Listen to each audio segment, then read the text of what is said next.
The solid minerals and mine sector has been looked at as a very crucial sector of the economy that can create the much needed economic diversification that is apart from the agriculture sector. Now, taking a look at the list of the very critical minerals that we have that can produce a much needed revenue for Nigeria, we've got about 6 of them, and those 6, according to most research analysts, are very critical and can help generate the much needed fund. But then there's just been this issue about why hasn't the country been able to attract credible local and foreign investors to the sector.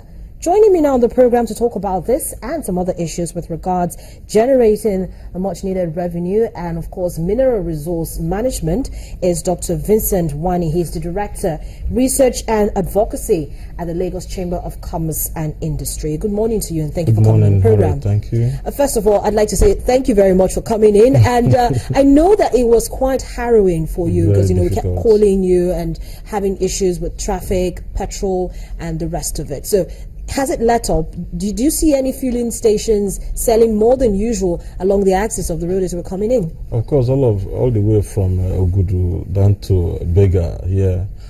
Fueling stations are selling, but the queue, very terrible, also causing traffic. Taking about 3 hours to move from VI to this place. But that's the reason why we're here, to see how we can make relevant suggestions. So thank you for that fuel scarcity fuel scarcity update. Now back to the issue. We're talking about mineral resource development and management, and taking a look at that very critical sector. Why is it that Nigeria has not been able to attract credible local and foreign investors to this particular sector? Well, recently, the Lagos Chamber of Commerce and Industry conducted an in-depth research, both survey, focus group discussion, table research, to see what is actually happening. In fact, interestingly, we involved the Ministry of Solid Minerals. They were part of and also operators. And we find out that for Nigerians to unlock the inherent benefits in the solid mineral sector, we need to move from word of mouth to action and result. There are a lot of impediments that made it very difficult for foreign investors, banks, to actually finance projects in that sector. One of them is that the law that creates this sector need to be amended. We see the Constitution is part of it. Even the Mines and Mineral Acts of 2007 need to be created. I want to give you one instance. We need to incentivize the state government to begin to attract investment into that sector.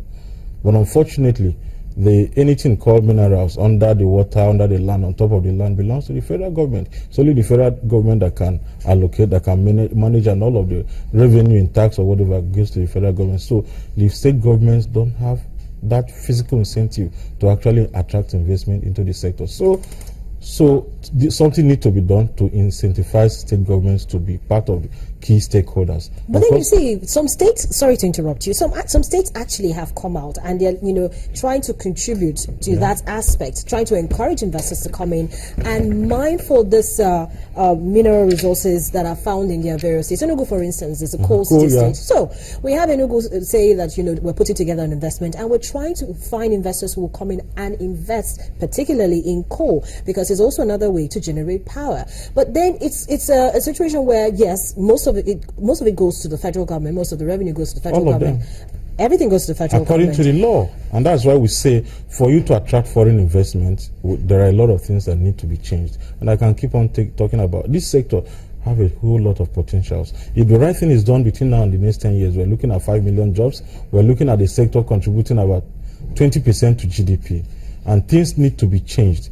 And one of such is also this issue of local community consent and allocation. For an investor to even get a mining license, you need to, first of all, before going to the cadastral office in the Ministry of Mines in Abuja, you need to get consent from the community. But then it reduces the amount of agitation. A lot of people will say corruption. In fact, it reduces the amount of corrupt practices that we'll see, or fraud being perpetrated by some of the states in terms of keeping this allocation to themselves and still coming cap in hand to the federal government. That's what most people argue. Yeah, we've seen a situation where somebody that the community likes will be able to go get this consent from the community before he can get these minerals allocated. But there is this shadow investors that keep these resources, somebody is been allocated to somebody over the last 10 years that have not developed these resources. Something needs to be done by the government too, to see that after 2 years of such allocation, there is no development, and a good milestone or threshold of development is reversed or cancelled.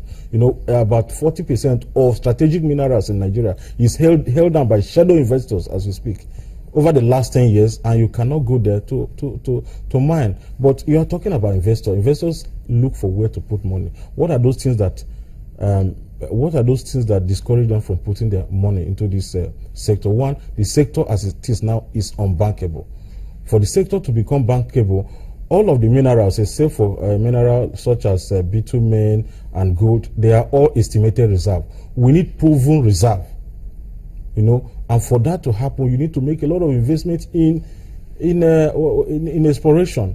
Allocating 2 billion, 20 billion for a sector like solid mineral, we're not started. But the solid mineral sector a ministry need to invest money in exploration, so that by the time they are able to determine a reserve, that is proven reserve, and in what location, they will be able to sell the mining site at a commercial rate. And that is the only way other local banks or foreign banks will be able to trust that what you say is is under the ground, is rightly under that ground. But then there are some companies, there's some individuals that still look for ways to exploit the federal government. The Minister of Solid Minerals actually said it the other day, that a lot of companies have been mining gold and smuggling it out of the country. So we have issues like that. And then we also have issues of people not wanting to be totally honest in declaring what it is that they've actually gone there to mine for and are actually selling. So is it that we have issues with the policies, the legal framework, or we're not bringing out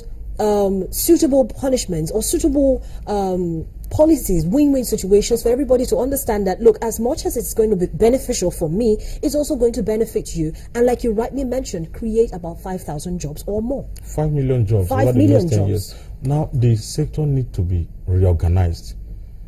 As you speak now, the Minerals and Mining Act of 2007 give a whole lot of power to the minister.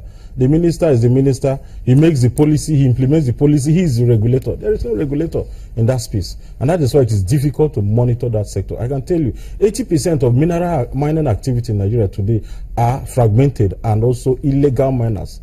It has environmental issue. It has issue of lack of not paying the right revenue or tax to the federal government. We need to reorganize the illegal mining activities in the country. A lot of foreign operators utilize the locals to carry out some of these illegal activities. Something needs to be done about that, and that is why we say that the regulation, the law need to create an active and empowered regulator that is devoid of these politics. A minister cannot act as a regulator.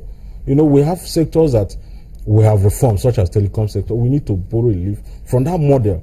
The model we have today in the mining and the solid minerals and mine sector cannot incentivize investment into that sector. There are other issues such as transparency. You go to the website of solid mineral sector, you don't see which mineral is where, who is mining what.